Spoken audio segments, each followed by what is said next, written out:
this one, we have that one, we have these in every color. Did you just run out of this? Then you should stock up on another. Add a few more things. 그랄TV 가족 여러분, 귀래일기에서 한국 전쟁이라는 주제를 또 한편 연이어서 보겠습니다. 어떡하죠 어머니? 이제 쌀이 없어요. 쌀도 쌀이지만 옥수수도 보리며 밀이며 이게 무슨 난리냐 도대체. 이런 불안당들이 있나?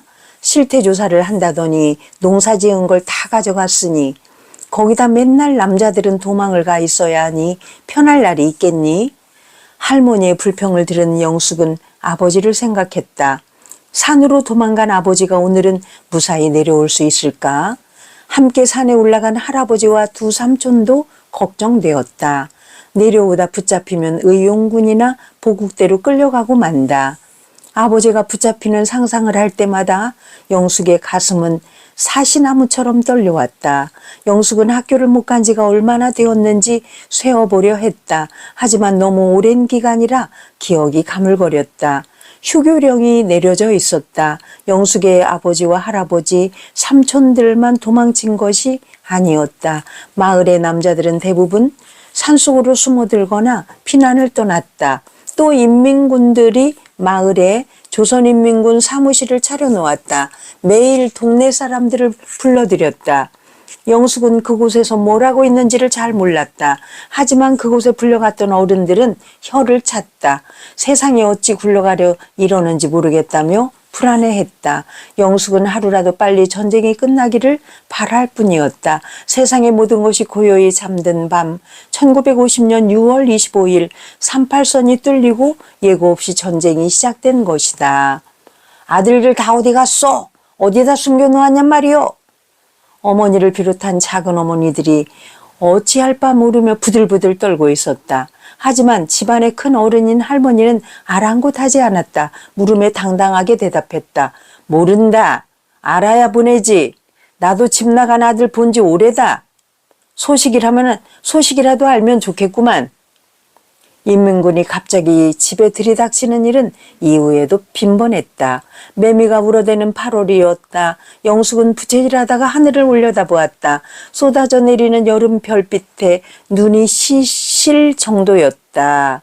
아버지는 여전히 산에서 내려오지 못하고 있었다. 인민군은 마을의 남자들을 찾으러 다녔고 영숙의 할머니는 매번 거짓말로 위기를 넘기곤 했다. 영숙은 멀거니 먼 산을 보며 아버지를 기다리는 일이 잦았다.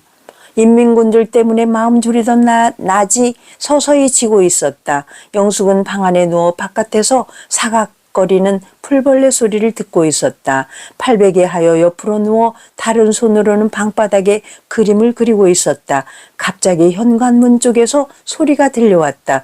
영숙은 조심스럽게 몸을 일으켰다. 소리를 내지 않는 것이 습관으로 된 어머니와 작은 어머니들이 조용히 몸을 일으켜 현관문을 향해 다가가다가 비명을 내질렀다. 으악! 할머니는 현관을 바라보며 꼼짝하지 않았다. 어머니들이 부엌을 통해 뒤 안으로 달아나 김치광 뒤에 둘러쳐 있는 울타리를 밀어 제꼈다. 울타리가 한꺼번에 우직 소리를 내며 넘어졌고 어머니들은 재빠르게 밖고랑 아래로 숨어들었다. 영숙의 눈에 남자들의 모습이 들어왔다. 어깨에 총을 맨 인민군들이 집안을 두리번거리고 있었다. 그 순간 도망친 사람들이 남자들이라고 생각하나 보다. 어떡하지? 영숙은 떨리는 어깨를 진정해 보려 했다. 하지만 쉽게 되지 않았다. 여기 모여있던 동무들 다 어디 갔소? 당장 찾아 데려와! 인민군들의 표정은 당장이라도 할머니에게 총질이라도 할 태세였다. 할머니는 말문이 막혀 우물거리다가 겨우 입을 열었다. 우리 며느리들이 송편을 빚다가 총을 맨 당신들을 보고 너무 놀라 뛰어나간 것이네. 남자는 무슨 아무도 없지. 나도 아들 둘을 의용군으로 다른 두 아들은 보국대에 보내고 이렇게 며느리들만 데리고 살고 있네. 믿기지 않으면 여기 마루를 한번 보게.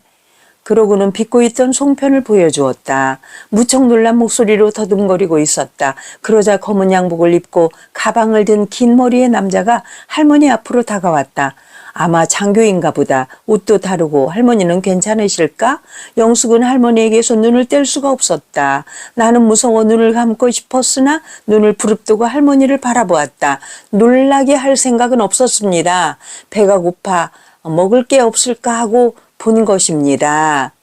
배가 안 된다면 요기할 것과 하룻밤을 재워주시겠습니까? 부탁드리겠습니다.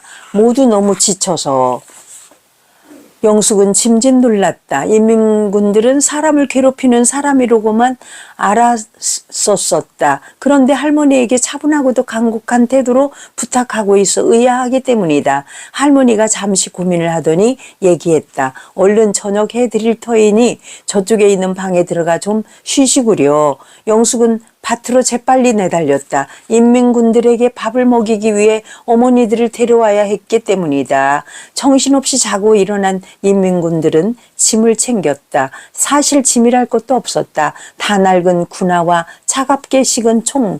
하지만 영숙은 그들이 안쓰럽다고 생각했다. 장교로 보이는 남자가 할머니께 인사를 했다. 할머니, 오늘이 추석이지요? 산소에 성묘 가시지 말고 집에서 제사만 지내세요. 요즘 사람이 여럿 모인 것만 보면 비행기가 무조건 폭격을 하니까요. 저도 이 인민군이기 전에 부모 처자가 있는 한 집안의 가장이랍니다. 고향에 두고 온 가족들이 보고 싶군요. 살아서 가족을 만날 수 있을지는 모르지만 할머니 그동안 신세 많았습니다. 고맙습니다. 장교는 깍듯이 인사를 하고 걸음을 재촉해 떠나갔다. 영숙의 어린 눈에도 가족 이야기 꺼내며 글썽거리는 장교가 안쓰러웠다.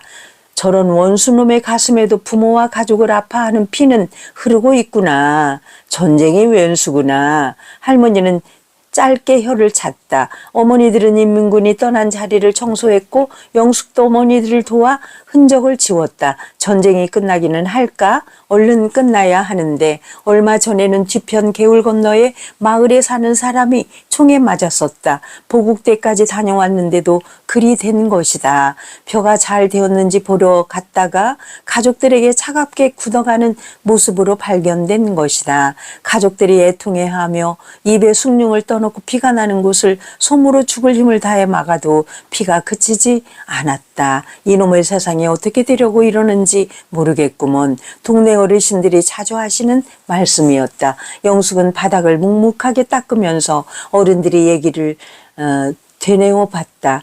전쟁이 끝나야 한다. 그래야 모두가 걱정 없이 살 수 있다. 애써 지워지지 않는 바닥의 때를 벅벅 닦아내며 마음을 다잡았다. 이렇게 전쟁을 겪은 우리 이 최영숙 여사의 일기 이렇게 기록을 해놨기 때문에 우리가 그때의 정황들을 알 수가 있겠네요. 여러분, 이렇게 해서 세워진 우리나라 요즘의 정치를 한번 바라보세요. 정말 걱정이 많아요. 이대로 괜찮은가? 우리 모두 기도할 때라고 생각합니다. 크랄TV 윤석희 최영숙의 일기를 각색해서 귀래일기라고 소설로 써놓은 박현식의 장편소설, 오늘은 한국전쟁 한 편을 보았습니다. 감사합니다.